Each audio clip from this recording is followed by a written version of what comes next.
Ouagadougou a accueilli du 25 au 27 septembre 2025 la semaine des activités minières de l'Afrique de l'Ouest, SAMAO, rendez-vous majeur de l'industrie minière ouest-africaine. Le Mali y était représenté par le ministre des Mines, professeur Amadou Keïta, qui a mis l'accent sur l'importance d'une exploitation minière responsable et durable. Bienvenue à la 7e édition de la Semaine des activités minières de l'Afrique de l'Ouest. Durant ces jours, des voix de l'industrie, de la communauté, des chercheurs, des décideurs politiques vont se croiser autour du thème « Les défis de la réhabilitation de la fermeture des mines en Afrique. Quelle nouvelle vie pour les communautés locales ?» Mesdames et messieurs, je vous invite à accueillir le panel de haut niveau modéré par M. Bangango Émile Kaboré. La parole est à vous, M. Kaboré. Monsieur le ministre de l'Énergie, des Mines et des Carrières du Burkina Faso, les défis liés à la réhabilitation et à la fermeture des mines sont importants, certes, mais pouvez-vous nous parler de ces défis-là au Burkina Faso? Quand nous regardons aujourd'hui, nous avons des assez formalisées, c'est les mines industrielles,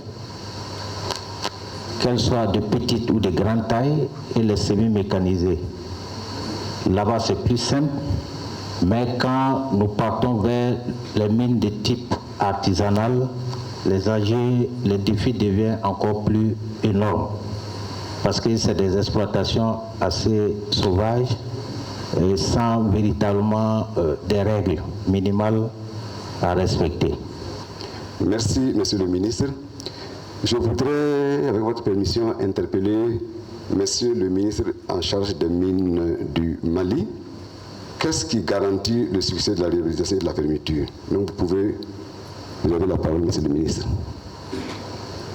Je pense que l'une des conditions, c'est la mise en place d'un encadrement juridique, comme cela a été dit par le modérateur, qui permet à la base de faire en sorte que l'exploitation se fasse dans le respect strict des normes environnementales. Et à mon avis, c'est ce qui va même conditionner le succès des actions de fermeture et de réhabilitation. Et donc, dans le même temps, il y a un enjeu de développement communautaire. Est-ce qu'il faut attendre que la mine ferme, que l'on réhabilite le site pour penser au développement? Donc c'est qu'à la base déjà, il faut que l'exploitation minière s'accompagne de projets de développement réels qui permettent aux communautés justement de pouvoir vivre, se développer après la mine. Donc ça commence dès le départ. Les échanges se sont ensuite élargis pour aborder les défis pratiques et institutionnels de la réhabilitation et de la fermeture des sites miniers, permettant aux participants d'analyser les différentes stratégies et expériences mises en œuvre dans la région. Je voudrais juste faire une contribution. En fait, in fine, que ce soit exploitation artisanale ou que ce soit grande mine, la réhabilitation revient à l'État, simplement parce qu'il n'y a pas de structure adéquate. Maintenant, ce qui concerne les grandes mines que moi je connais un petit peu, je dirais qu'une société minière sait faire un grand trou dans la terre, exploiter le minerai, le traiter et partir. Il ne sait pas comment faire la réhabilitation.